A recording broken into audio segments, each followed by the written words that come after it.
Content de te revoir. Nous suivons les dernières nouvelles du verdict dans l'affaire historique portant sur le pouvoir et l'influence des médias sociaux.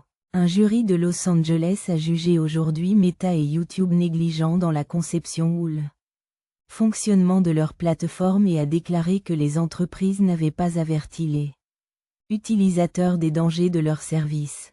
Les jurés ont estimé que les plateformes des géants de la technologie avaient porté préjudice à une jeune utilisatrice avec des fonctionnalités qui la rendaient dépendante et conduisaient à des problèmes de santé mentale. Le procès qui comprenait le témoignage du PDG de Meta, Mark Zuckerberg, était le premier procès de ce type à être jugé dans des déclarations séparées.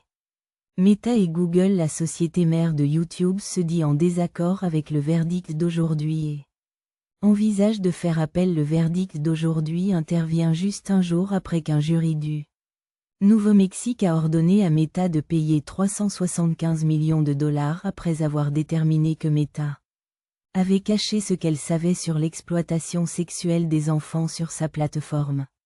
Meta dit qu'elle prévoit de faire appel de ce verdict également. Je suis maintenant accompagné de Jacob Ward, journaliste technologique chevronné et animateur du podcast RIP Current. Parlons donc du grand verdict d'aujourd'hui. Quel a été votre grand point à retenir? Eh bien, Kristen, c'est vraiment ce que je veux dire pour moi. J'ai la chair de poule quand je le dis. C'est vraiment un moment historique. Je pense vraiment que c'est comparable à la découverte que les cigarettes causent le cancer ou que nous devons avoir des ceintures de sécurité dans les voitures. C'est un énorme changement sociétal que nous voyons se dérouler devant nous vraiment en temps réel. Et par conséquent, vous savez, je pense que c'est la fin des médias sociaux tels que nous les connaissons et c'est définitivement la fin de l'enfance telle que nous en sommes venus à l'accepter. Nous voyons pour la toute première fois une entreprise de médias sociaux reconnue responsable dans cette affaire, responsable des choix de conception qu'ils ont faits et, par conséquent, de la dépendance néfaste des enfants à leurs produits. C'est quelque chose qui était inimaginable il y a encore quelques années. Parce que ces entreprises ont bénéficié jusqu'à présent de protections juridiques si puissantes. Cette nouvelle théorie juridique ouvre une toute nouvelle boîte de Pandore composée de plus de 1600 cas qui vont maintenant s'abattre sur une ou plusieurs de ces entreprises. Kristen, ouah, eh bien, c'est vraiment frappant de vous entendre le décrire dans ce contexte, Jacob. Alors dressez-moi un tableau. Vous dites que c'est la fin des médias sociaux tels que nous les connaissons. À quoi cela ressemble-t-il dans notre société? Eh bien, jusqu'à maintenant, n'est-ce pas?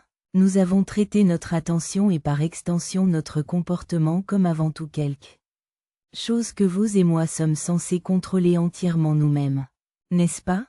Nous sommes en quelque sorte d'avis que, d'une manière ou d'une autre, les choix que vous et moi faisons sont totalement les nôtres et ne peuvent pas vraiment être façonnés par qui que ce soit. Mais bien sûr, ce que nous avons vu, c'est la montée d'une industrie qui a fait de son activité l'analyse et l'élaboration de comportements à grande échelle dans la mesure du possible. Et cela ne veut pas dire qu'ils avaient des idées néfastes en tête. Comprendre l'idée que nous pouvons avoir ce genre de préjudice par la conception d'une plateforme, qui était un concept si abstrait que quelqu'un qui essaie d'articuler ce concept aussi souvent que moi, vous savez, j'ai passé des années à essayer de faire comprendre aux gens même l'idée qu'il y a des armées d'experts au sein de ces entreprises qui travaillent sur ce genre d'idées et maintenant, tout à coup, vous avez un jury composé de nos pairs, comprenant soudainement ce que cela semblait.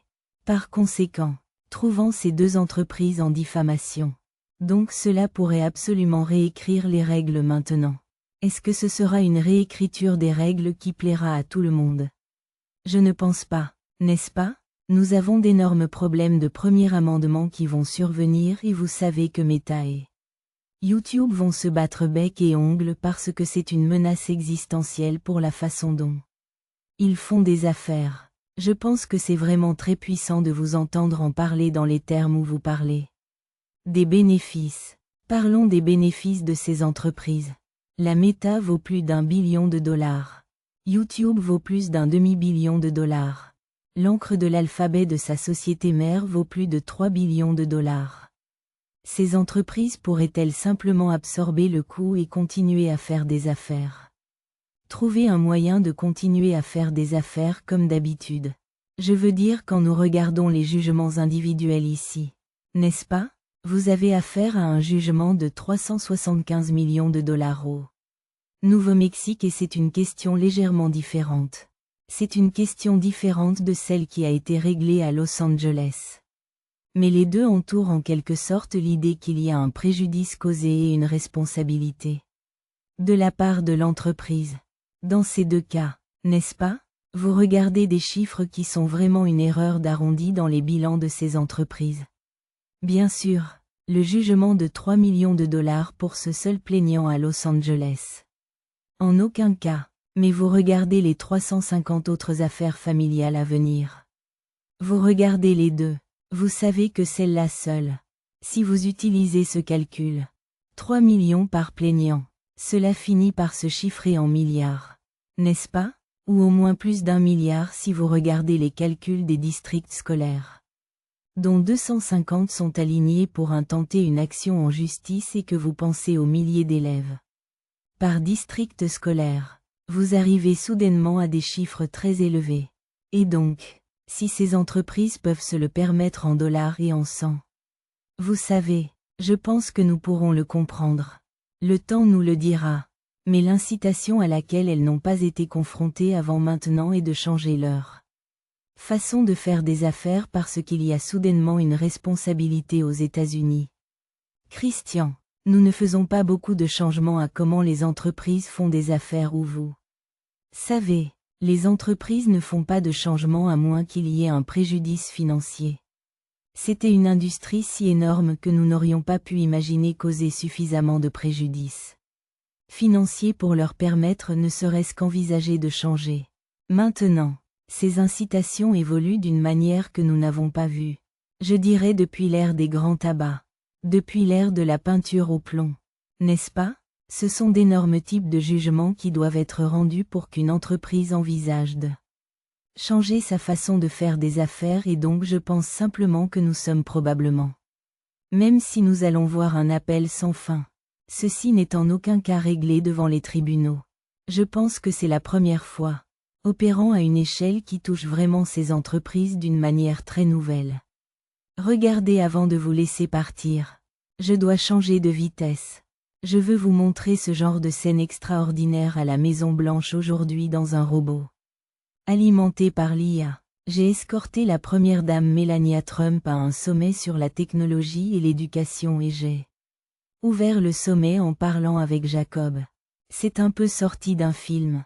Qu'avez-vous pensé lorsque vous avez vu cela? Que retenons-nous de ce moment? Quelles sont les implications?